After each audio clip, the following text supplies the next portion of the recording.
నీ కళని పట్టుకు వదలనన్నవి చూడే నా కళ్ళు, ఆ చూపులనల్లా తొక్కుకు వెళ్ళకు దయలేదా అసలు.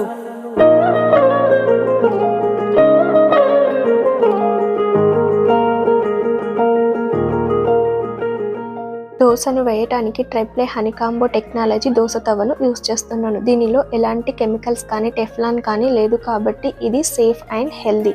ఇది ఇండక్షన్ స్టవ్ పైన కూడా పర్ఫెక్ట్గా పనిచేస్తుంది. దీనిలో హీట్ అనేటటువంటిది ఫాస్ట్గా ఈవెన్గా స్ప్రెడ్ అవుతుంది. దీని సర్ఫేస్ పైన ఉన్న హనీకాంబో ప్యాటర్న్ వలన ఫుడ్ అనేటటువంటిది స్టిక్కీ అవ్వదు. ఈ దోస తవను మనము మల్టీపర్పస్ కూడా యూస్ చేసుకోవచ్చు. లైక్ చపాతీస్ కానీ రోటీస్ కానీ ఏవైనా చేసుకోవచ్చు. మీకు కూడా ఈ ట్రైప్లే హనీకాంబో దోస తవ కావాలంటే స్క్రీన్ పైన ఉన్న నంబర్కి కాంటాక్ట్ అవ్వండి.